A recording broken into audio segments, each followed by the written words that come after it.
Salve, salve! E aí, como é que você tá? Tudo bem? Tudo tranquilo? Começando mais uma edição do podcast Fala Comandante. Por aqui, Carlos Moreira. É um prazer mais uma vez compartilhar esse momento inesquecível. E olha que é inesquecível mesmo.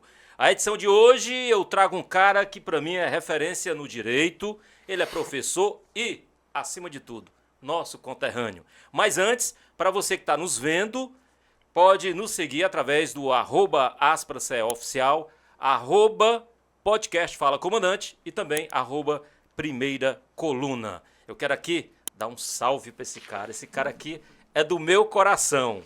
Carlos Éden Melo Mourão. Obrigado, meu amigo. Se apresente como você gostaria de se apresentar, meu brother. Meu amigo Carlos Moreira, antes de tudo, agradecer ao seu convite. Além de tudo, como você bem disse, somos amigos há muito tempo, amigos de infância. E eu fico muito alegre porque eu sei, além da competência, o seu dom para estar fazendo essa parte de comunicação, jornalismo e comunicação. Nós que percorremos uma estrada há muito tempo, acompanhamos de perto o seu progresso e a sua vontade de estar na comunicação. Já desde criança ele tinha o seu microfone, já tinha rádio, já no nosso espaço lá na nossa cidade, e a gente vê esse progresso e ele se destacando aqui em Fortaleza e no estado do Ceará. Parabéns, meu amigo. Obrigado. Obrigado.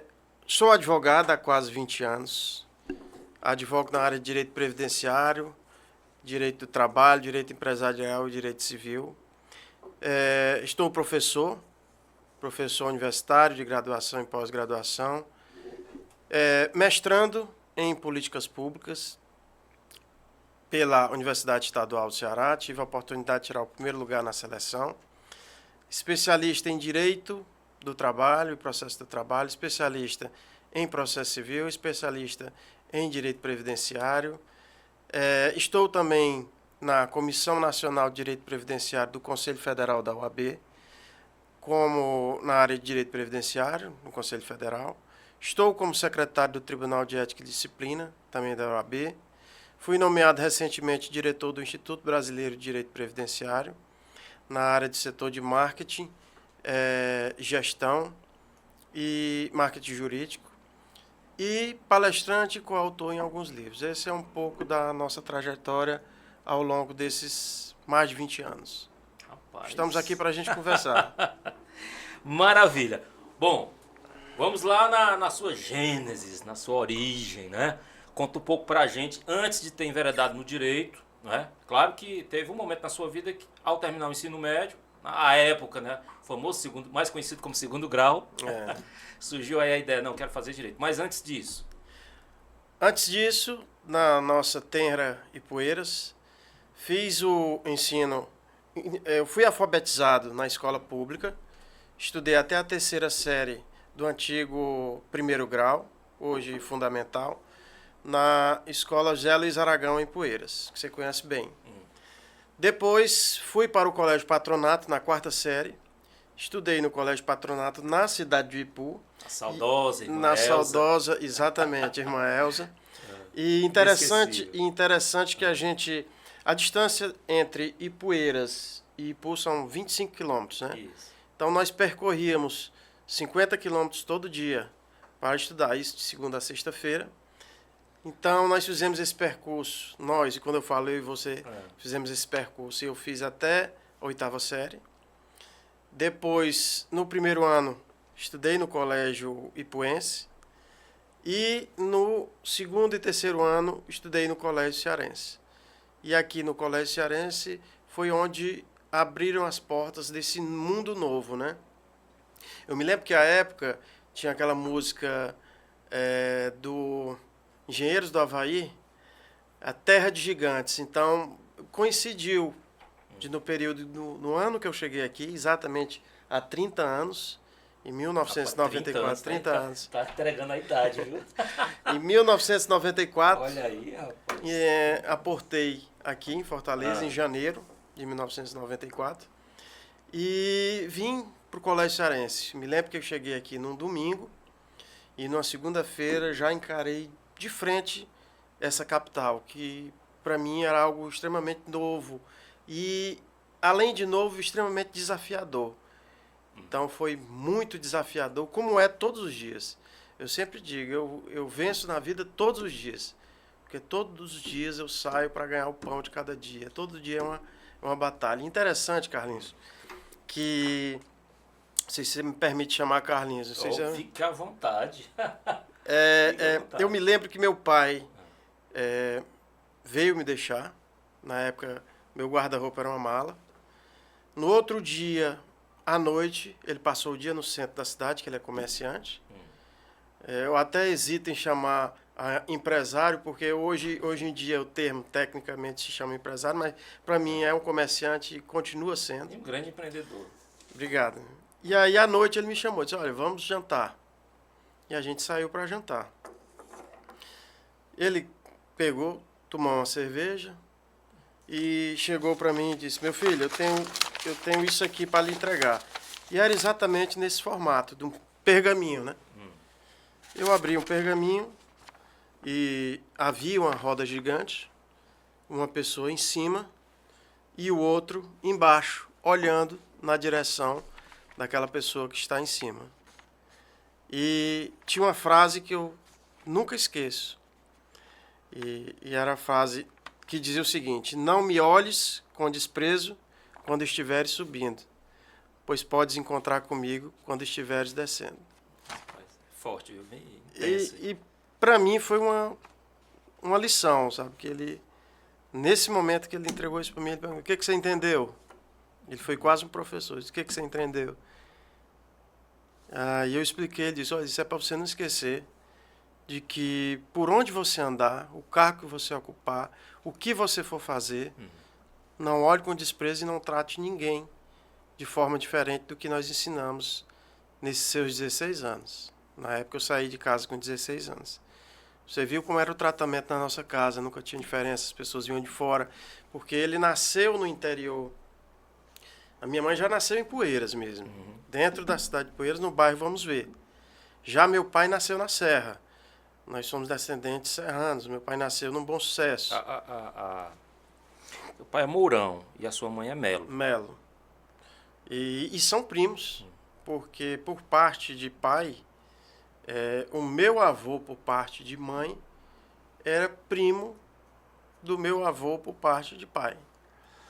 Então, diante dessa lição, então a gente via muitas pessoas frequentavam a nossa casa. Então, do Bom Sucesso, da Serra, da Poranga.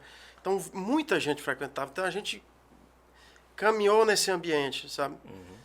E foi uma lição, desde esse dia que, para ele, eu sabia que não ia mais voltar para casa, né? E desde então, de fato, eu não voltei no sentido de morar, né? Sim. Segui meu caminho. Ele te forjou, né? Para você, a partir daquele momento, ter a sabedoria, ter a perspicácia que iria encarar muitos problemas, Isso, né? muitos Por desafios. mais sustentação que ele desse, por mais acolhimento, mesmo longe, né? Exatamente. Então, Mas aí é uma pergunta que eu te faço. Aquele garoto de 16 anos, tem alguma coisa dele hoje em ti? Já com... Pode falar? Com mais de 40, é? 47. Olha aí, rapaz. Aliás, vou fazer 47 agora, Um semana carinha que de vem. 27, né? Carlinhos, Cadê aquele adolescente sonhador, aquele adolescente que, com certeza, cheio de ideias? O que tem dele dentro de ti hoje? eu tava... Um dia desse eu até estava conversando com a nossa estagiária, a Alessandra, que inclusive ela está aqui, que a gente deve, de fato, a gente deixa um tempo, não falo nem do adolescente, mas daquela criança escondida, guardada num canto, né? E eu me lembro de um livro que eu li, do Richard Bach, chamado, salvo engano, Fugindo do Ninho. E esse livro relata exatamente esse. Um dia, ele já, com seus 50 anos, entra num quarto, num quarto escuro, se depara com aquela criança no canto. E ele acha estranho. Eu cheguei na minha casa, existe essa criança? E aí ele começa, como é que você entrou aqui na casa? O que você está fazendo aqui? O que é isso? E essa criança nada mais era do que ele quando criança. Essa criança chegou para ele e disse, ei, o que você fez com aqueles nossos sonhos? Por que você me deixou aqui escondido esse tempo todo? Por que você me deixou aqui no escuro? Então, essas são reflexões que a gente faz na vida, em terapia, de resgatar essa criança interior que a gente tem. Sabe? É importante que a gente continue sonhando. Eu tento sonhar todos os dias. Eu confesso que é difícil, porque a realidade é uma realidade nua, por vezes crua, dolorosa, né? Dolorosa, mas nada nos faz perder os nossos sonhos, né? E tem uma frase que eu sempre comento com a minha esposa, que também está aqui. Diga o nome dela. Silvia, e trabalha também conosco. E a gente sempre comenta. E nas palestras que eu dou, eu digo, nunca deixe ninguém tirar o brilho do seu olhar. Que é uma frase de uma música do Gonzaguinha, que diz, deixe a luz do sol brilhar no céu do seu olhar. Então, a gente não pode perder esses sonhos, sabe? Aquela criança que saiu, praticamente criança, 16 anos, eu continuo sonhando, só que eu tenho outros sonhos, né? Se você for comparar essa turma hoje com 16, 17 anos, com a época, nossa turma com 16, 17, existia uma ingenuidade, né? Isso. Existia um olhar diferente. Hoje não, hoje o celular traz muitas informações que o jovem e a criança têm acesso de forma muito precoce. E essas informações, até chegar a gente, era difícil. Era muito complicado, né? Se não fosse um pai e a mãe orientando, não tinha o senhor Google para fazer pesquisa, não. E aí a gente está falando de uma cidade há 30 e poucos anos, né? 35 anos. Era uma cidade interiorana, uma cidade que tinha poucos recursos, como de fato ainda tem. Mas é uma cidade hoje, quando eu me deparo, quando nós voltamos lá, uma cidade que progrediu, uma cidade que se tem a informação na palma da mão. Eu me lembro que a gente chegava lá, tinha alguns objetos, algumas coisas que você só encontrava em capitais.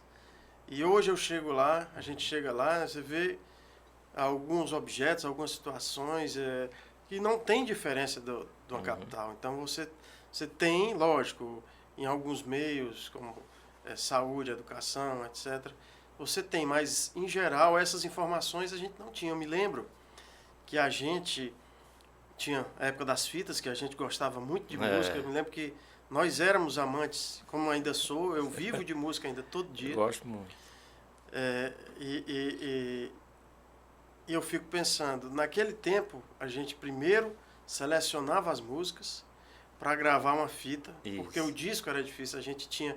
Eu me lembro que meu pai, eu sou muito musical, porque meus pais tinham muitos discos em casa, muitos não, né? Mas tinham alguns discos em casa, e isso era muito bom, só que comprar disco era muito caro.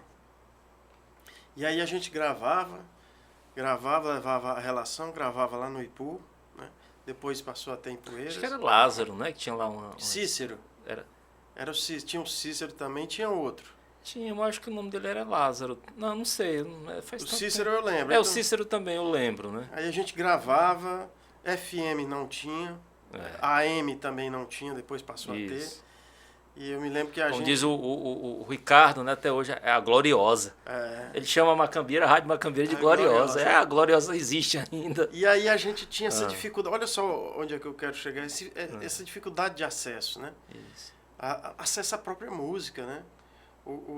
Tem até salvo engano, Schopenhauer, algum outro filósofo, que diz, o que seria da vida se não fosse a música? O que seria da vida se não fosse a arte, né? Então, você ter essa dificuldade para acessar uma música.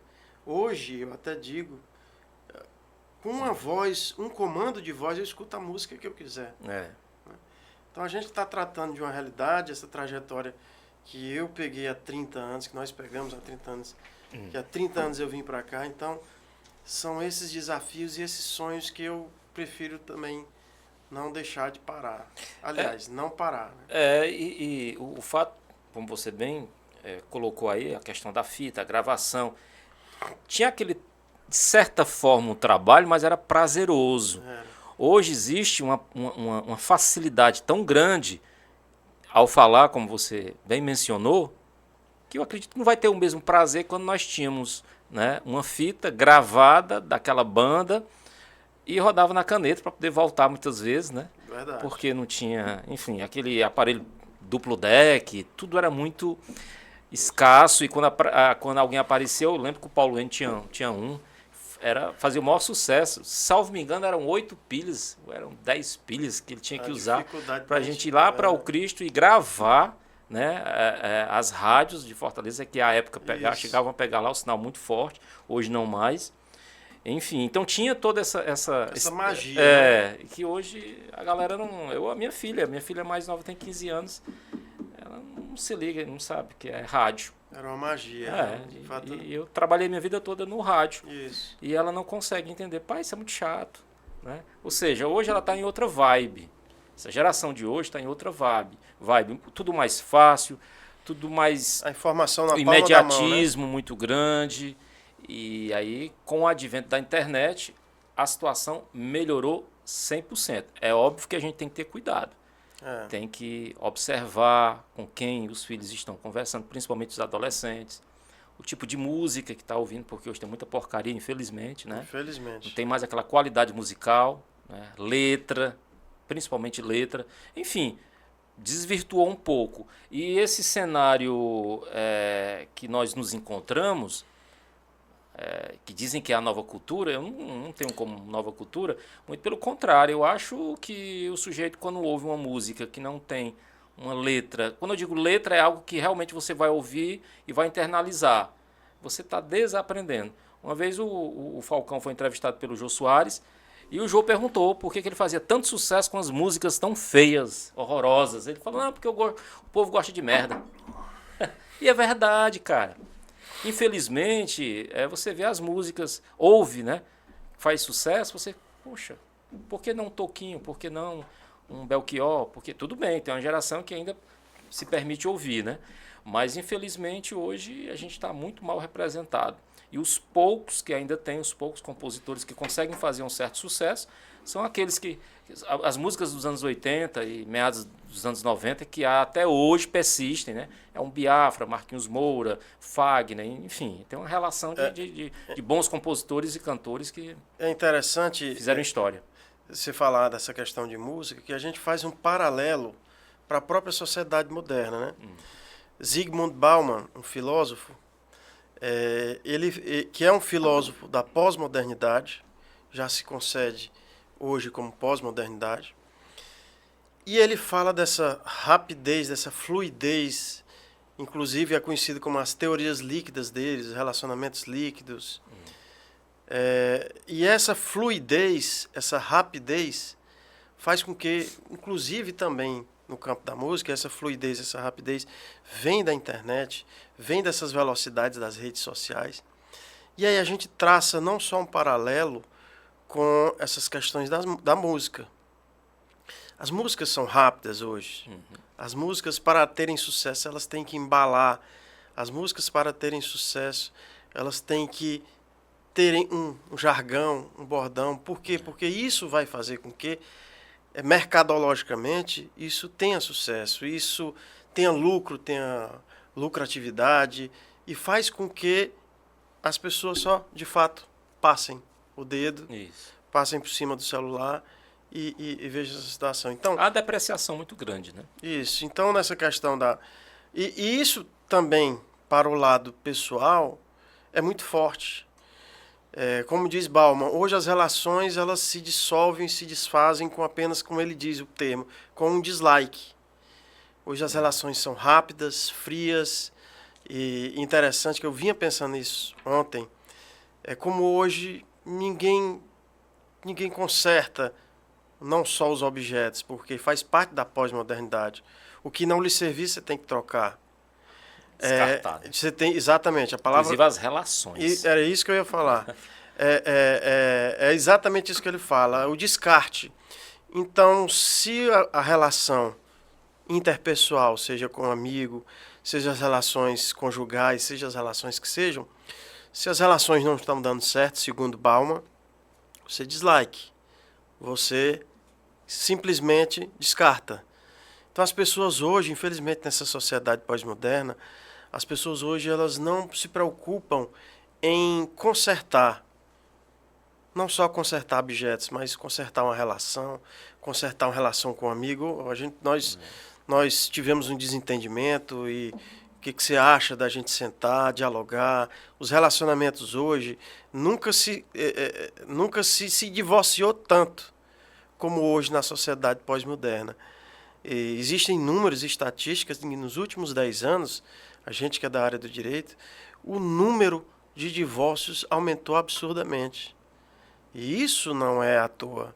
E isso tem uma explicação sociológica. Isso tem uma explicação científica. Hoje as relações estão muito voláteis, estão muito rápidas. Então, é um pensamento que a gente tem que deixar, é uma reflexão que temos que fazer. Temos que consertar relações, consertar pessoas, não consertar pessoas no sentido que cada pessoa se conserta da sua forma, mas consertar as relações, consertar algo que quebrou. Então, os Estados Unidos praticamente ninguém conserta. Quebrou algo, joga fora. Né? Quando você cita em relação, né, essa convivência, esse número de divórcios que aumentou bastante, nos remete a uma reflexão que é muito importante. A questão essa palavrinha amor, né, que está em uso nas redes sociais, o coraçãozinho, eu te amo, tá, aquela coisa toda. E muitos se envolvem, se casam sem um mínimo de estrutura psicológica. Então, às vezes não é nem financeira. Financeira tá, beleza. Às vezes contrato de gaveta, vou casar com você aqui, mas nós vamos trabalhar. Eu sei nos bastidores de alguns, né, de alguns influencers, de alguns cantores que se casam, é contrato. Perante a rede social, para a sociedade, para os nossos internautas, nós somos o casal nota 10. O melhor exemplo, como família. Mas aquela relação no dia a dia em casa é totalmente diferente. E o amor meio que se tornou uma palavra vulgar. Todos falam de uma maneira assim muito... E o amor nada mais é que uma escolha. Quando você ama alguém, você escolhe viver com aquela pessoa e abdicar de tudo, ou pelo menos de boa parte daquilo que você enxerga que não vai contribuir para melhorar, potencializar a sua relação com quem você ama. Pode ser a sua esposa, pode ser os seus pais, pode ser o irmão, enfim. Você escolheu viver naquele meio, com aquela pessoa, né? Com as adversidades, com os defeitos, com tudo. Então, o amor não é só beijo, só abraço. Né? O amor é isso, é escolha. Aí você vai escolher, você vai definir o que é melhor para vocês. Não é mais só você, são os dois. Em um desses livros, né, Bauman coloca, inclusive, sobre essa questão do amor, sabe? Ele é interrogado, uma parte, ele é interrogado e ele diz: o que você chama de amor é diferente do que eu conheço. E um internauta chegou para ele: olha, eu tenho 5 mil amigos. Sim. E aí ele diz: olha, o que você entende de amigo é diferente do que de fato é. Né? Então, o que é o amor, né? Nessa sociedade pós-moderna? Assim, o descarte, essa questão de quanto você distribui e você recebe. Né? Então, realmente é uma reflexão muito interessante que temos que fazer hoje nessa sociedade, chamada também pelo um sociólogo da Coreia do Sul, chamada Sociedade do Cansaço. E a gente, a cada dia trabalha mais, a cada dia a gente tem menos relações interpessoais, a cada dia temos menos lazer, a cada dia a gente estamos mais de frente para o computador, mas a vida também não é só isso, vamos tratar de coisa boa também, né? Não, beleza, bacana essa tua reflexão, porém eu acho que vai de cada um. Tem pessoas que se entregam de tal forma para o trabalho que esquecem que estão vivas. E se você está vivo, você vai compartilhar seus momentos de lazer com a sua família, com seus amigos. Cara, eu vou trabalhar de segunda a sexta, não importa o horário que eu vou parar. Mas o meu final de semana é sagrado. É. O meu final de semana é meu. Eu particularmente Não? faço isso. Eu vou esquecer o que eu fiz durante a semana. A tua área que é uma área que eu tenho certeza que aos finais de semana é, tem um cliente ou outro que liga, quer tirar alguma mas dúvida. Eu não sei como é que tá hoje, né? a minha área, o nosso escritório, que inclusive é aqui no prédio, há 2 andares aqui embaixo, inclusive também nessa mesma posição, a nossa área é uma área desgastante. A advocacia é uma área desgastante. É uma área em que você tem que estar muito bem preparado, tanto tecnicamente quanto psicologicamente. E a minha rotina de trabalho é bem intensa, né? Nós temos o escritório, depois, dia de terça e quinta, eu vou dar aula na graduação, terça e quinta. Tenho as reuniões do Tribunal de Ética da OAB, tem as reuniões da Comissão Nacional do Conselho Federal da OAB em Brasília, mas fazemos virtual. De qualquer forma, a gente tem esse compromisso. Tenho da diretoria, as reuniões também da diretoria do IBDP. E, em meio a tudo isso, um mestrado na UES, que também já saio da aula e vou direto para o mestrado. Então, é uma semana intensa. Só que eu não abro mão do meu tempo de vida e do meu tempo que eu me disponho à minha família.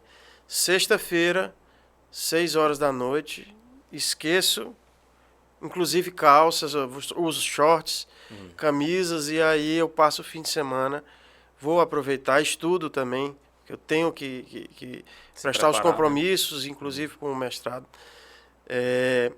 Mas sábado, domingo, meu tempo livre que eu disponho para sair com a minha família, eu procuro fazer isso. Viajar quando preciso, visitar meus pais que estão no interior, já são idosos.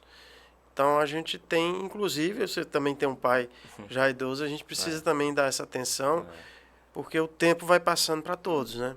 Então, inclusive para a gente. Inclusive para a gente. Então esse tempo de vida e é um tempo de qualidade com a família, eu também procuro ter. Isso é importante demais. Já que você tocou na tua labuta, no teu dia a dia... Desculpe me interromper, senão aquela música do Raul Seixas, a cabeça não aguenta se você parar, né? Então, você também ter esse... É imparável, né? Imparável. Não, então você tem que, um momento de parar, né? Não, lógico. Mas me conta aí, como foi que a advocacia te tocou? Qual foi o momento na tua vida, já estudando aqui, que você pensou, cara, eu quero isso, eu quero advogar. Como foi que surgiu na tua vida? Eu comecei um estágio no ano de 2021,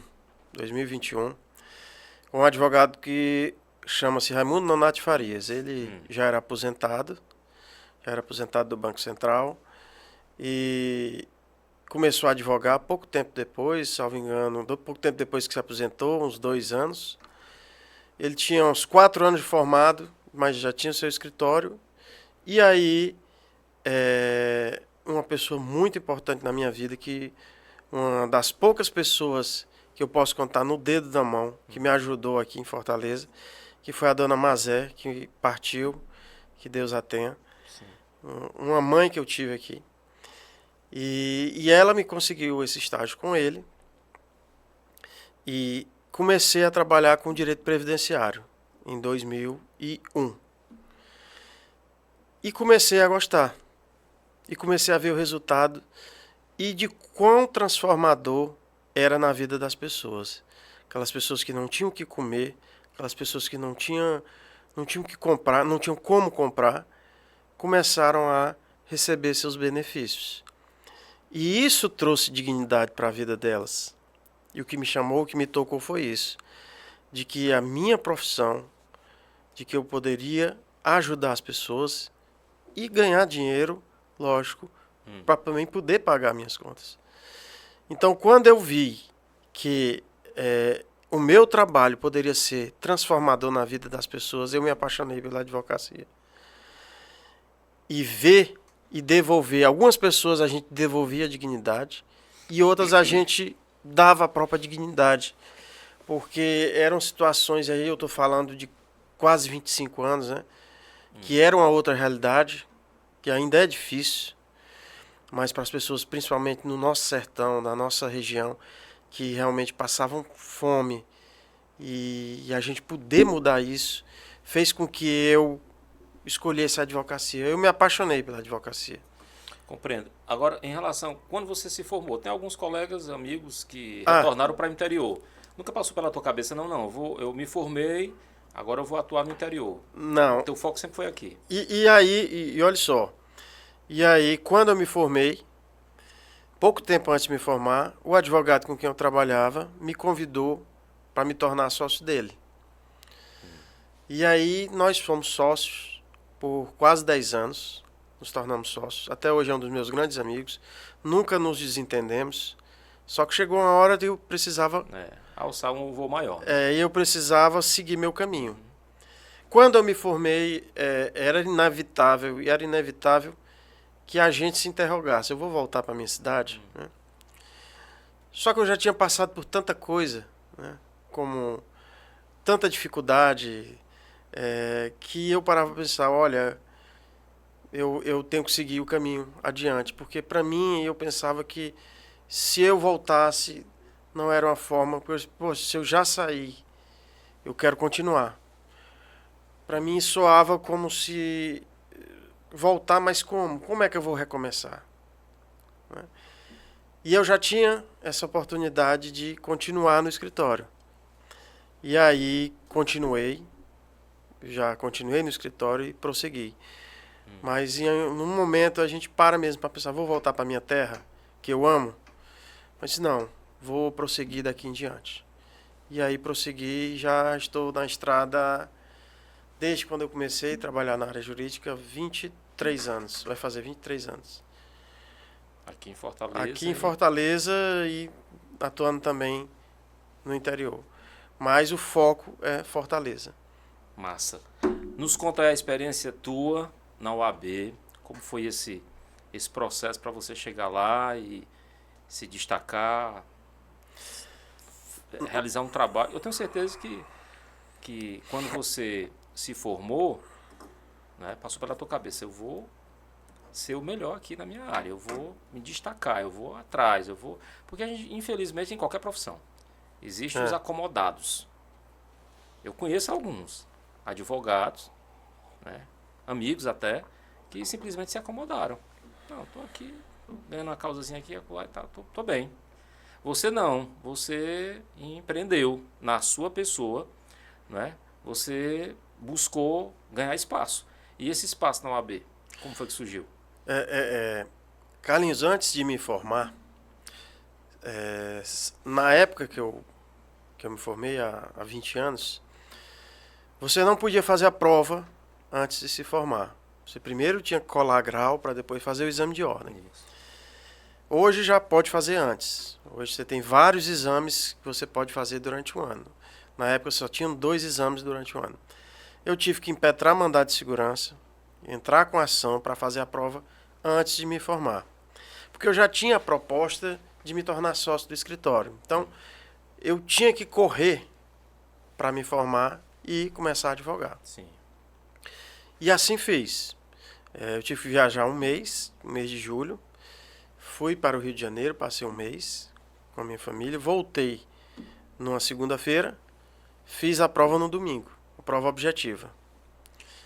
E aí eu disse, olha, eu vou fazer essa prova objetiva e vou estudar para a subjetiva sem saber se eu vou passar ou não.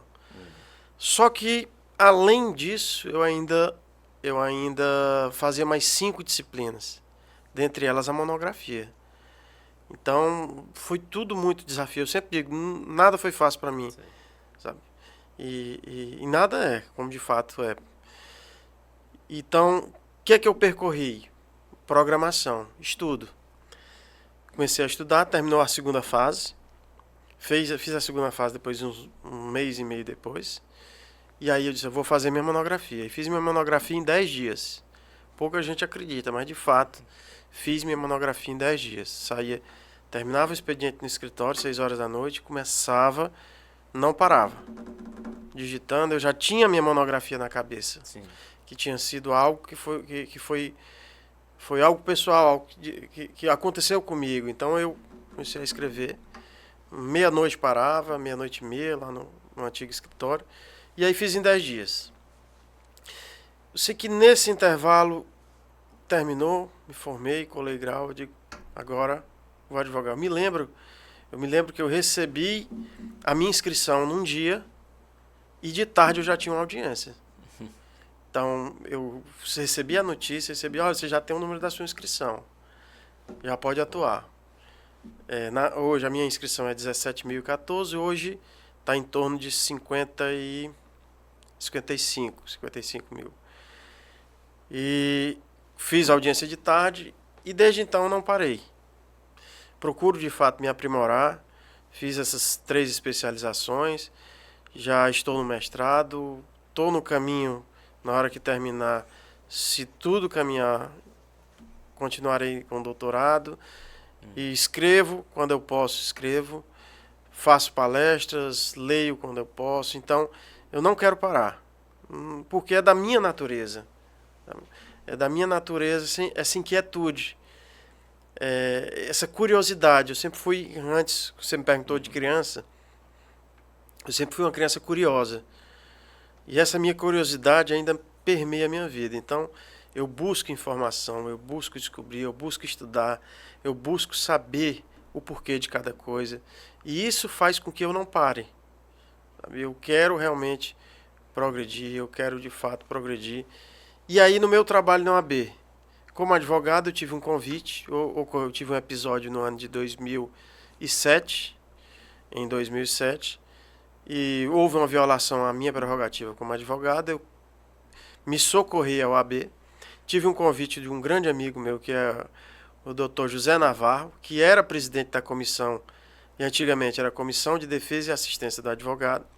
Entrei na OAB dentro do que a gente chama, dentro do sistema OAB, não como advogado, mas dentro do sistema OAB, pelo Dr. José Navarro, meu amigo Navarro, na Comissão de Defesa e Assistência do Advogado. Depois, a comissão se tornou a Comissão de Defesa das Prerrogativas do Advogado. Depois, passei para a Comissão de Direito Previdenciário. Depois, o Tribunal de Defesa das Prerrogativas. Depois, o convite para secretariar o Tribunal de Ética, que eu já estou há 5 anos. E estou também no 2º mandato na Comissão Nacional de Direito Previdenciário do Conselho Federal. Então, esse foi um pouco do meu percurso dentro da advocacia e do sistema OAB. Então, faço questão, e nas palestras que eu falo, que o meu propósito de vida também é que a minha profissão sirva para mudar também a vida das pessoas. Você fala em mudança. Você acha que a advocacia mudou de 20 anos para cá? Mudou. Desde quando você se formou? A advocacia que eu conheci é totalmente, não vou dizer totalmente, mas é outra da que eu conheço hoje. Melhorou? Alguns pontos sim, outros pontos não. Então a gente faz esse balanço. Eu me lembro na época que a gente saiu dos processos físicos para os processos digitais, a gente tinha uma certa resistência, como todo novo, né? Todo novo a gente tem uma certa resistência. Então a gente tinha essa ideia de que, será que de fato vai trazer agilidade aos processos? Será que isso vai ser bom? E por um lado, em alguns casos, não. Né? Infelizmente, a gente tem a justiça estadual, que é uma justiça lenta, em que a gente esperava que os processos judiciais eletrônicos fossem mais rápidos, mas a gente tem processos que duram 5, 8, 10 anos. Quer dizer, quanto à questão da lentidão, de fato, a gente ainda verifica em alguns casos. Em algumas outras justiças, como a Justiça Federal, isso teve uma agilidade. A Justiça do Trabalho também teve uma agilidade, mas a gente tem esse entrave na Justiça Comum. Os protocolos a gente tinha, eu sempre digo para a nossa estagiária, antigamente a gente fazia uma petição, saía daqui para dar entrada lá no fórum. Hoje, eu clico, já protocolo uma petição. Então, algumas situações realmente nos favoreceram, outras não. Como tudo, né? É um equilíbrio que a gente faz. É perceptível que aumentou o número de instituições que a cada ano formam, né, muitos advogados. Né? Melhorou a qualidade? A gente faz essa reflexão, Carlinhos, a gente faz essa reflexão no próprio Tribunal de Ética. Quando eu me formei, só existiam 2 faculdades de Direito aqui em Fortaleza, né? No Ceará, acho que 3, com a URCA no Cariri. Mas nós tínhamos praticamente 3 faculdades no Ceará de Direito. Hoje nós temos, salvo engano, 38. Nós saltamos aí mais de 20 anos, em 20 anos, mais de 35 faculdades de Direito e alguns projetos para abrirem outros. A reflexão que a gente faz sobre essa qualidade, a quantidade, infelizmente, nem sempre indica uma qualidade. E eu, como professor também de Direito, a gente também tem essa reflexão e a gente procura trazer para os alunos esse interesse em estudar, esse interesse em de fato se aprimorar. Eu digo isso que eu tenho um sobrinho que dentro da minha casa mora comigo, que é estudante de Direito, e eu vejo dessa importância em estudar. Levar a faculdade a sério. Quando eu lhe disse que eu tinha passado na UAB de primeira, eu passei porque eu levei a faculdade a sério. Os colegas que me viam, me acompanhavam, sabiam disso. E eu levei a faculdade do início ao fim com muita seriedade, como eu sempre faço na minha vida. E eu estudava nos tempos disponíveis, né? Porque eu fazia 2 estágios, mas mesmo assim eu não abria mão de levar a faculdade a sério. E é essa experiência que eu trago para o meu sobrinho que estuda, para os meus alunos que eu dou aula. E o que a gente vê que, infelizmente, a qualidade do ensino jurídico não está a qualidade com que a gente tanto queria. Né? E hoje, muitos acadêmicos, independentemente da área, infelizmente não gostam de ler. Não gostam de ler. A gente teve uma experiência de um estagiário que passou no meu setor o ano passado. Final do ano passado, início desse ano. Fazendo duas formações. Uma na UES e outra na Federal. Ou seja, o currículo dele para estágio, o Federal e o UES, tá, beleza, bacana. Muito comunicativo, muito influente, mas produzia pouco. Preguiçoso. E eu comecei a ver, eu perguntei, cara, estou fazendo estágio na área de comunicação, publicidade, para ser mais preciso. Rapaz, eu não gosto de ler. Não gosto de ler? Não gosto de ler. Como é que o sujeito vai se preparar para ser um bom profissional e não gosta de ler? É complicado. Eu não consigo visualizar alguém que quer se destacar na sua profissão sem gostar de pesquisar, de ler, de empreender, de ter um olhar clínico. Então, quando você observa e ouve de forma assim muito, sabe, da pessoa que está muito latente, tá no né? 7º período, né? Aí o mercado está aberto. E aí você imagina o tipo de profissional, né, que o mercado vai ter. Aí ele vai o quê? Ele vai reclamar porque ganha pouco. Ele vai reclamar porque não tem condições de melhorar, porque ele mesmo não procura melhorar, se capacitar, estudar. E aí, eu tenho focado muito e tenho gostado muito dessa questão da pós-modernidade. Aí eu volto para Bauman novamente. Bauman disse e diz, e cientificamente é comprovado, de que nunca nós tivemos tanta informação quanto a gente tem agora. Ah, sem dúvida. Nós temos bilhões e bilhões de informações. Dúvida. Então, nós nunca tivemos tanta informação e, ao mesmo tempo, tanta desinformação. Nós nunca tivemos com tanta informação na palma da mão. Porém, é como ele diz, a gente tem recortes. As pessoas hoje se procuram em recortes. Você entra na internet e quer saber determinada coisa sobre o direito, você tem um recorte lá. E aí você não se aprofunda, como ele diz numa parte de uma entrevista que ele deu, inclusive para a TV Cultura, que hoje ninguém se preocupa em ler um livro como Guerra e Paz. Você se preocupa só com os recortes. E aí a gente está formando uma sociedade pós-moderna feita de recortes. E isso ele usa para o termo da educação, na própria faculdade. Ele diz, olha, inclusive nas faculdades, a gente vê esse reflexo na faculdade das pessoas que querem ter rapidez da informação e recortes. Os alunos não, isso segundo Bauman, os alunos não se aprofundam mais. É como você disse, um profissional do direito, infelizmente, que não estuda, ele está fadado ao fracasso. Por quê? Porque o direito é muito denso. É muita informação. Você tem um código com mais de 2.000 artigos. Você tem um outro código com 1.000 e poucos artigos. Você tem leis esparsas, leis que acontecem e se modificam dia a dia. Você tem livros, sabe? Então, como é que você tem um código com 2.000 artigos e diversos livros e você não gosta de estudar? Como é que isso vai funcionar no profissional do direito? E isso vai ter reflexo lá na audiência. Isso vai ter reflexo no trabalho que ele fizer. E isso vai ter reflexo na petição que ele for redigir. Porque quando você se depara em algumas situações em que você olha uma petição... E quando tem aquele Ctrl-C, Ctrl-V? Conhece Ctrl-C, Ctrl-V? E algo hoje que também... que a gente também não tem como falar dessa pós-modernidade, da inteligência artificial. Até que ponto esse profissional vai utilizar essa inteligência artificial? Há quem diga que a inteligência artificial, para quem sabe usar e quer usar, vai ter ali um ambiente propício para você melhorar o desenvolvimento do trabalho e não simplesmente entregar na mão da IA. Não tem como. Não dá. Evidentemente que a gente vive em um mundo onde a informação ela é rápida, é objetiva, não é?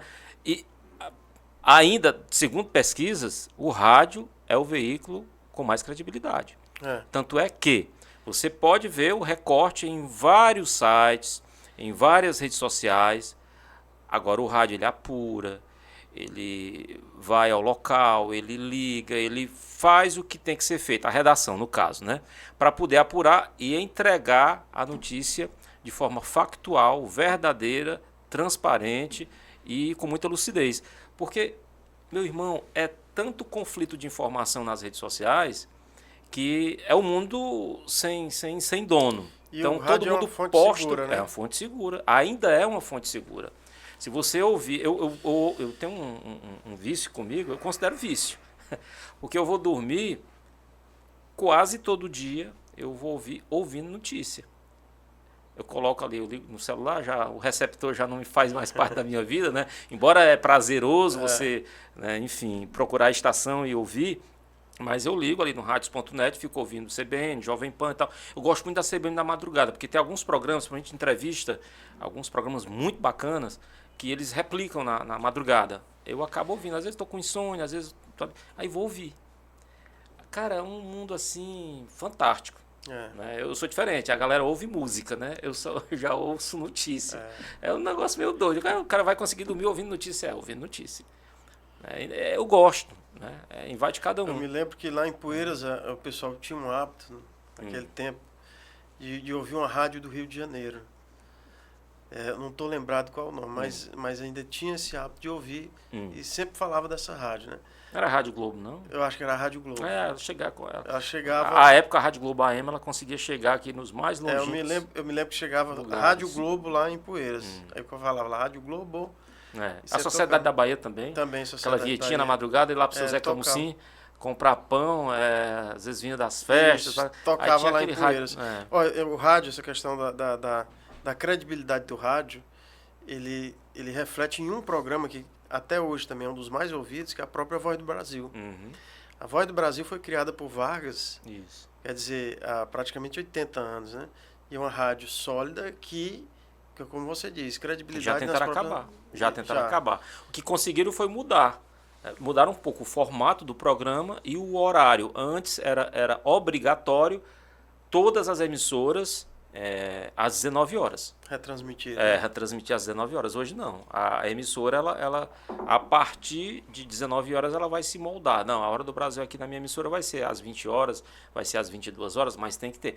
Existe a obrigatoriedade, mas não existe mais a obrigatoriedade em relação ao horário, que era 19 horas. Ou seja, o Brasil todo, todas as emissoras de rádio às 19 horas, durante muitos anos, há décadas, né, ouvia a Voz do Brasil, que é um programa, como você bem destacou, com muita credibilidade, e é até hoje. Né? Verdade. É até hoje. E os grandes jornalistas, os grandes cronistas, né, aqueles que realmente fizeram um rádio diferente, infelizmente não existe mais. Você ouve o rádio hoje, com algumas raras exceções, é prazeroso, é bom. Mas hoje houve uma polarização, inclusive, entre os veículos. Esquerda e direita, direita e esquerda. Ou seja, cada um defendendo a sua bandeira. Perdeu aquela independência na comunicação. Né? Muitos você nota ao falar que não precisa dizer que apoia fulano ou beltrano, não. Ao falar você já nota, infelizmente. Isso acontece não é só no rádio, não, na TV e na rede social, então nem se fala. Os maiores comunicadores do Brasil nasceram no rádio, né? O próprio Silvio Santos. Isso, o Silvio Roberto Santos, Marinho, Chicanísio, Boixá. Renato Aragão, Boixá. Muitos. E assim, o Datena, que infelizmente está perdendo o juízo. Tá dando cadeirada em todo mundo, mas é um cara que. Né? E a grande maioria veio o quê? Do esporte. Né? Do discreto de ouro do rádio. São pessoas que se tornaram grandes comunicadores e o esporte, ele, na era, no auge do rádio, naquela dos anos 50, anos 60, foi o que descobriu muitos talentos, né? E que a televisão, depois, com o advento da televisão na década de 60, aí essas pérolas que faziam sucesso no rádio foram para a TV. Olha, o negócio aqui tá bonito, tá bom. E foram para lá. Um movimento natural, né? Isso. Mas, enfim, fala um pouco para a gente, então, da tua experiência como professor, né? Como mestre. Porque eu fico imaginando, olhando para ti, a gente, na época lá no patronato. E hoje você está ocupando um lugar que foi do Fabinho, do Zé Araújo, lógico, de onde eu estou fazendo essa analogia. Raimundo Augusto. Raimundo Augusto, é uma pérola. Estou fazendo essa analogia, mas lógico que teu público hoje é totalmente diferente. Das né? freiras, nós fomos educados também no colégio católico, né? E da 4ª à 8ª série no colégio católico, então a gente tem muito fundamento também da própria religião católica em si, né?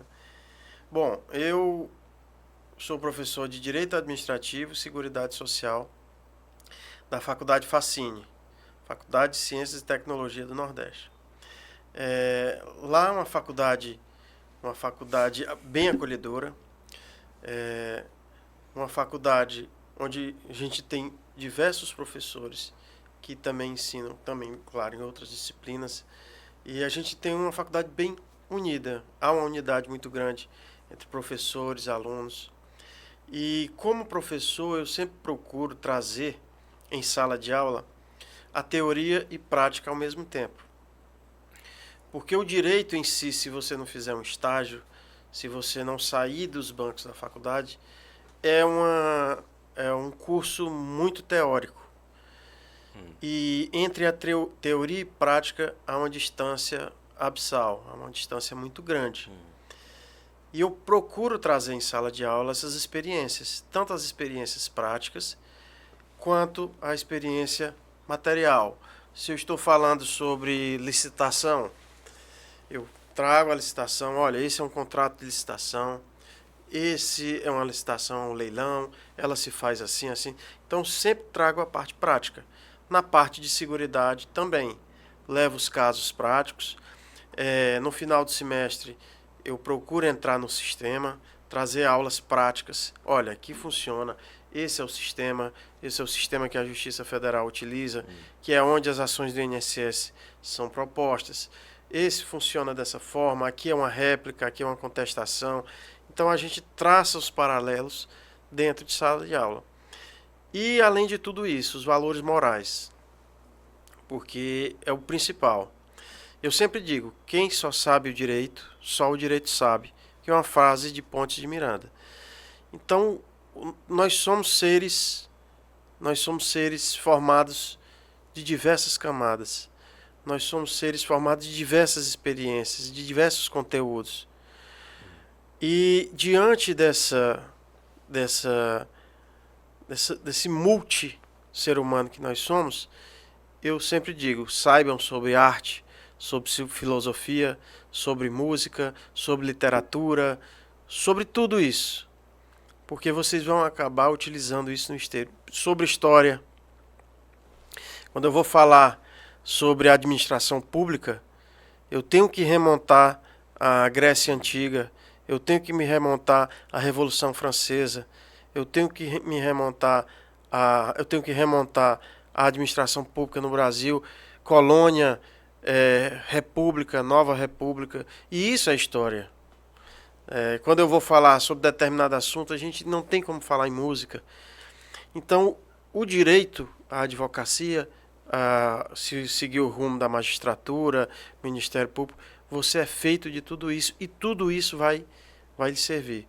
Então, eu sempre trago esses exemplos práticos e essa situação.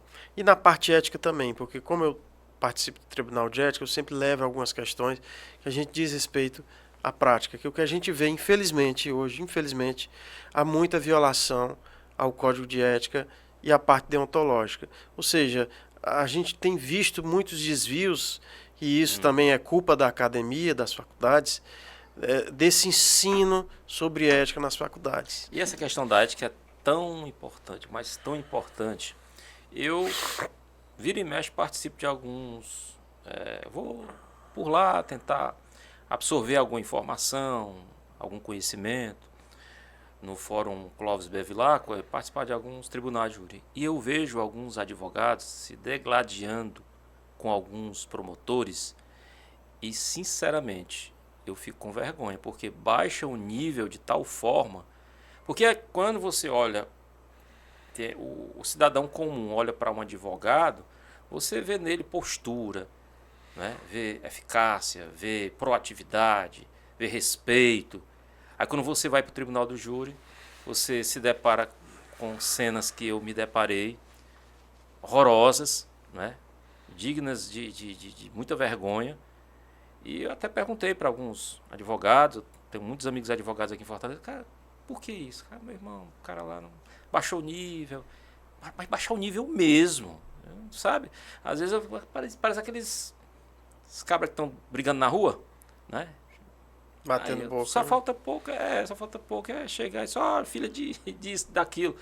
Mas, meu irmão, aí você vê que tem muitos profissionais que desafiam, né?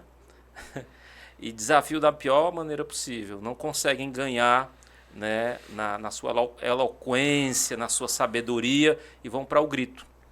E no grito muitas vezes não funciona, né? Promotores, né? Não é nem advogado de defesa, promotores. É uma área que eu não atuo, a área do Tribunal do Júri, a área criminal. Situações que você relatou entre discussões. O debate ele pode ser acalorado. A gente sabe o que acontece. Mas não baixar o nível. Mas você passar do limite da educação, limite da ética, do respeito, é muito lamentável, não só na advocacia, mas em qualquer profissão. Eu defendo que sempre você pode articular e argumentar sem ofender. Quando você tem bons argumentos, como tem até uma frase, melhore seus argumentos e não o seu tom de voz, né? Então, nada melhor do que melhorar seus argumentos. E outra, o líder, ele vai falar baixo, sereno, ele vai tentar, da melhor maneira possível, te mostrar uma realidade que você muitas vezes não quer enxergar. Você debate, você critica, você grita, como você bem falou agora. Eu vi, desculpa interromper, cara. Eu vi um dos grandes juristas do Brasil. Eu tive a oportunidade de assistir uma palestra dele, chamada Evandro Lins e Silva. E uma das frases que ressoou na minha cabeça, eu ainda estudante, foi quando ele disse que ele atuava na área criminal, atuava na área do júri, dessa oportunidade que você tem de tentar levar seus melhores argumentos sem precisar de partir para discussão, agressividade. Então, eu me lembro dele dizendo sobre, olha, utilize bons argumentos se você seguir nessa área, né? Então, de fato, é lamentável, é uma pena, mas e é isso que a gente tenta trazer também na academia, na faculdade, tentar trazer essa questão da ética, da questão de como a gente tratar, porque o nosso código de ética prevê que a gente trate com urbanidade não só o juiz, não só o promotor, mas o próprio colega advogado. E infelizmente ainda tem o lance do assédio moral, que tá tornando-se muito comum, não era para ser, porque está havendo desrespeito, né, de alguns profissionais em todas as áreas, não é só na área do direito, e a gente vê cada mau exemplo aí que, pelo amor de Deus. E essa questão do assédio moral é algo que impacta, né? Impacta.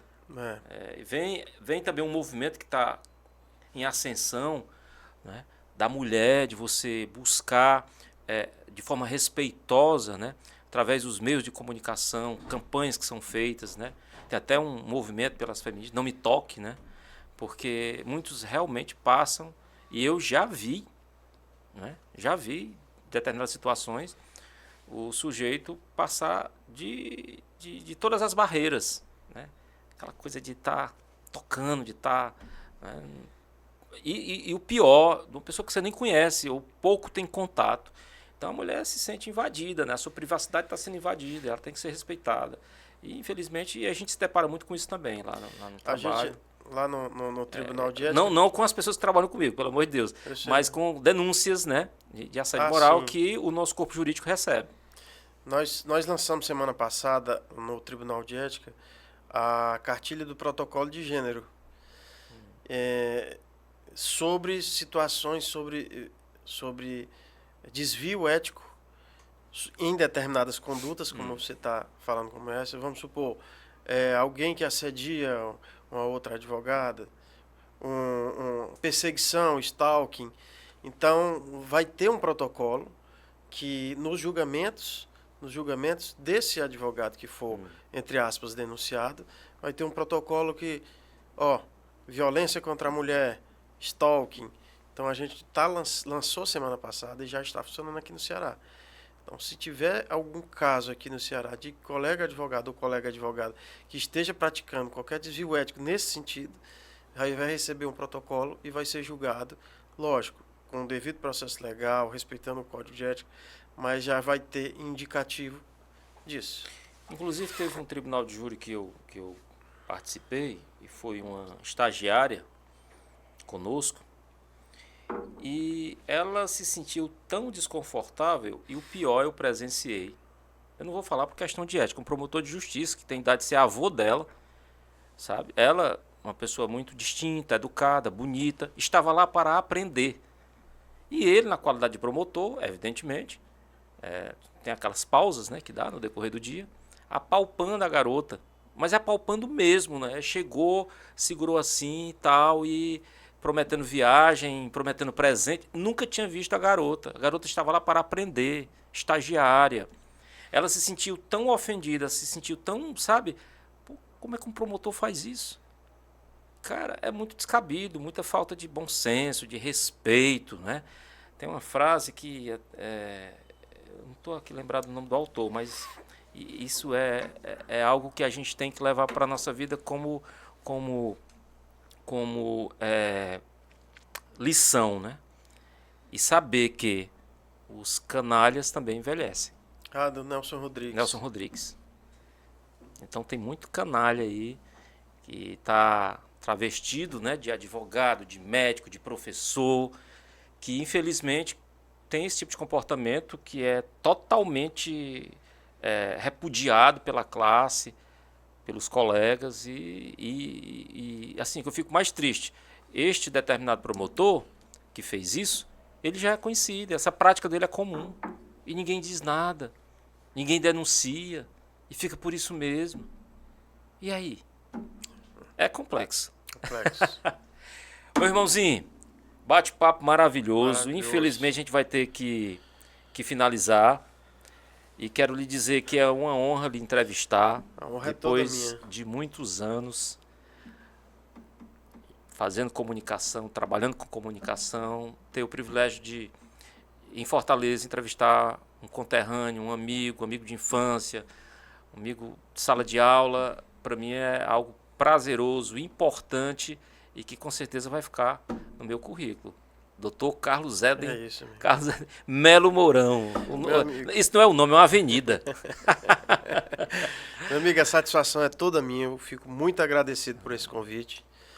E não só pelo convite, mas por hoje estar aqui do seu lado, realizando o sonho que você tinha de infância, de ser comunicador, que eu via isso lá no quintal da sua casa, que a gente via naquela rádio, lá na casa do Luiz Plínio, que você já era o locutor. E esse sonho de infância hoje, um grande profissional. Obrigado. Um profissional respeitado na nossa cidade, um profissional respeitado aqui no estado do Ceará, fazendo um belíssimo trabalho eu tenho acompanhado seu trabalho. Então, para mim, a satisfação é muito maior. Bacana. Por de ver esse sonho, aquele menino realizou esse sonho e hoje eu estou de frente para ele, sendo entrevistado por ele. Olha aí. Então, para mim, é uma honra inenarrável. Olha fato, aí, gostei, ó.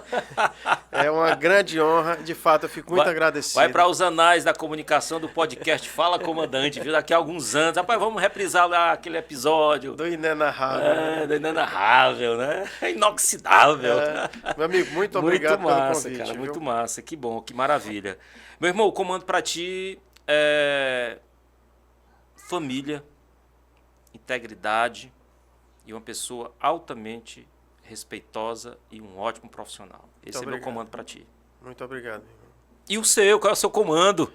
Meu comando para todos é que a gente tenha uma sociedade mais justa, humana e fraterna. Eu acho que é um bom comando. É um ótimo comando. Sociedade mais justa, humana e fraterna. É isso que eu sonho e é isso que eu tento fazer todo dia. Maravilha, irmão. Obrigado pela tua participação. Foi um momento de muito aprendizado, muito aprendizado. Para você que está nos vendo através do YouTube, pode compartilhar, se inscreve, toca lá no sininho, faz o que você quiser. E a galera também do Instagram, já a gente vai colocar os cortes para a galera estar acompanhando, seguir. Falar em seguir, fala teu arroba, os arrobas que você tem, pode divulgar. @CarlosEden, _ADV, _prof. De professor. Olha aí, prof, gostei do prof. E vai lá, segue a gente, @Moreira Repórter, @Primeira Coluna e @AspraCE Oficial. Lembrando que para a turma que está nos vendo, se você não é associado, corre lá, entra no nosso site, asprace.com.br. E para você que está na telinha, tá tomando aquele café da manhã, TV Metrópole, Fortaleza e região metropolitana, canal 16.1, o nosso abraço. E para a turma boa que está em Sobral nos vendo, através do canal 46.1. Aproveitar aqui e mandar um forte abraço para o Pompom, da TV Metrópole, essa TV que tem a cada dia crescido em audiência e é uma TV que tem uma comunicação democrática e é claro que a gente não poderia estar em outro lugar senão na TV Metrópole. A todos. Antes, para finalizar, próximo episódio, a gente vai estar aqui já com o Sargento Borges, voltando à bancada do programa para interagir com os nossos convidados e com todos os telespectadores e os nossos seguidores. E quem está lá nos picapes é o Ângelus. O homem veio do céu, Ângelus. Grande abraço, pessoal. Tchau, tchau. Até a próxima.